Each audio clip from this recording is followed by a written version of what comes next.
Christina Butcher to line up. Okay, thank you. Go ahead, Mrs. Kubek.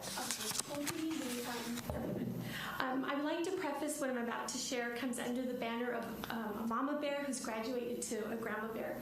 My personal observation from our last meeting, like all of you, I was so very proud to see GHS students come to speak as I cherish our First Amendment. Though I didn't agree with them, it's very important to uphold our freedom of speech. We hope to have someday the opportunity to hear from other GHS students, perhaps from the Turning Point USA Club. My hope is that the board will acknowledge and commend them as you did 2 weeks ago in your closing statements regarding the students that spoke. It should not be based on the content of their speeches or which side you align with, but rather that they exercise their First Amendment rights. Next, heavy on my heart was the declaration in the closing statements, and I quote, "Those 3 letters have never come out of the mouths of any of our administrators or board members, saying that it was coming out to our district, saying that we are looking at curriculum for CRT. I challenge anyone in this district to find somebody that's used those 3 letters." End of quote. This is difficult to believe, as in previous meetings, items mentioned included possibility of holding a CRT study session, district paying $20,000 for a CRT consultant.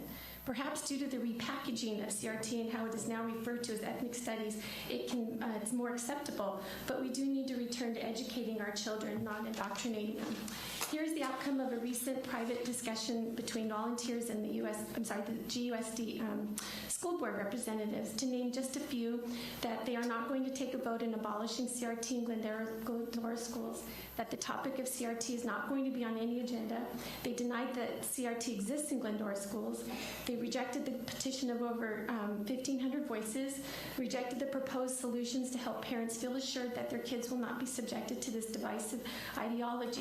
However, numerous red flags are being uncovered, including the hiring of that consultant, and it's been flagged by the Parents Defending Education Association, as well as how they have chosen to structure the Ethnic Studies Curriculum Committee to a highly limited audience and voice, directly going against how they told the public they wouldn't do that. Is it going to be transparent, informed, and accountable? Finally, the power of parents. Ideally, the school board, district leadership, and families work together for our students. They all play different roles. School board set the vision, goals, and policy for the district. The superintendent answers to the board, and parents and public at large hold the board accountable. 2 very recent examples of the power of parents took place last week. Of course, you know about Virginia's race for governor.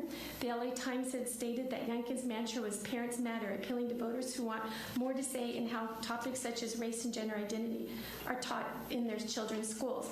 Locally, last week on Wednesday, the Chino Valley USD voted on a resolution urging Governor Newsom to repeal or rescind the vaccine mandate for students and staff. Parents spoke out and the school board heard. In closing, I'd like to just revisit a speech by Ronald Reagan. Freedom is never more than one generation away from extinction. Thank you. Thank you.